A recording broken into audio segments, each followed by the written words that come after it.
আসসালামু আলাইকুম প্রিয় দর্শক। আজকের আলোচনা সিংহ কেন বনের রাজা।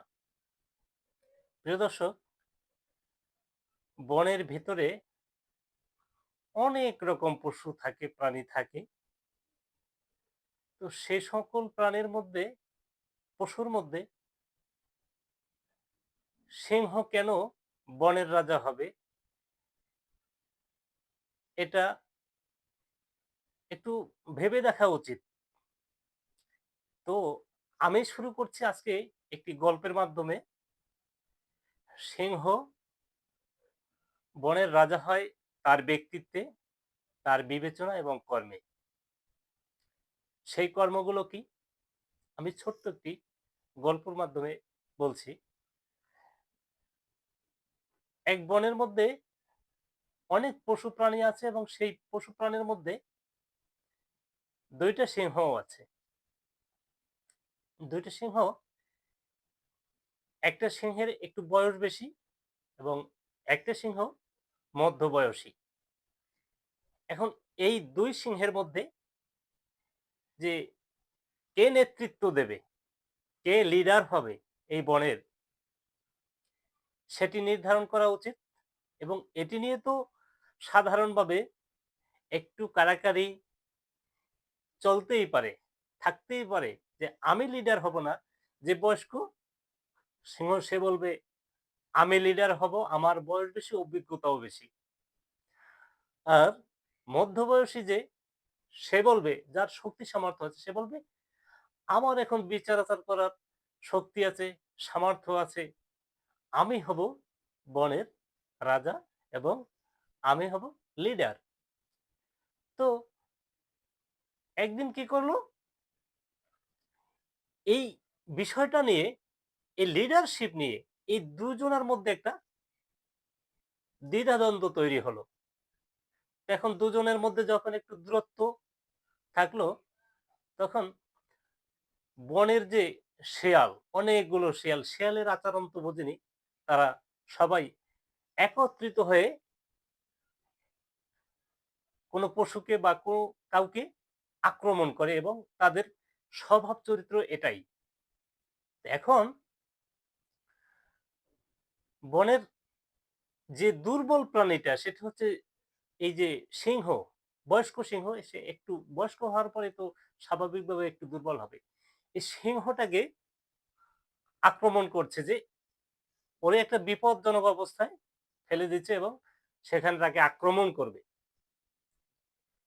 ঠিক সেই সময়টায় যে এই বৃদ্ধ সিংহের যে প্রতিপক্ষ, যুবক সিংহ যেটা, যার বয়স এখন এবং যার শক্তি আছে, সে তার পাশে এসে দাঁড়ালো। যে সেই সিংহটা এসে পাশে দাঁড়ালো এবং এই যে শেয়ালগুলো, তাদেরকে প্রতিহত করলো এবং তার স্বজাতিকে সংরক্ষণ করলো, ভালো একটা জায়গায় রাখলো। তাকে দুর্বল হওয়ার কোনো সুযোগ সে দিল না। তখন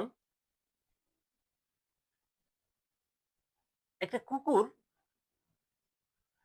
জিজ্ঞেস করলো যে, সিংহ মামা, তোমার শত্রুকে যখন আক্রমণ করলো, ঠিক সেই সময়টাতে তুমি শত্রুকে সাপোর্ট দিলে এবং এই তোমার শত্রুর শত্রু যারা, তাদের বিপক্ষে তুমি অবস্থান নিলে, কারণ কি? তখন সিংহ বলল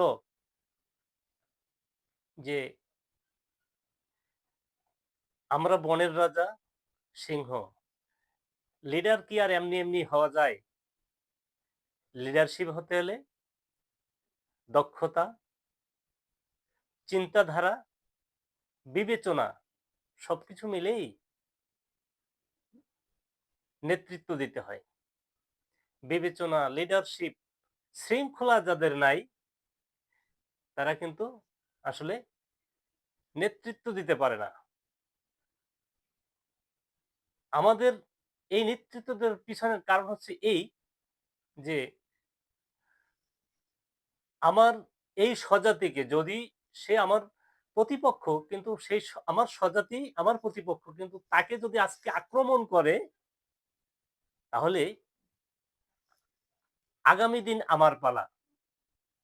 পালাক্রমে তারা আজকের পরে আমাকেই আক্রমণ করত।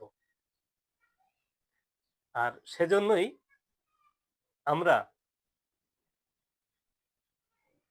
বনের রাজা এই কারণে যে আমরা আমার স্বজাতিকে বিপদে পড়তে দেই না এবং স্বজাতির বিপদে আপদে আমরা এগিয়ে যাই, তাকে সবসময় সাপোর্ট করি।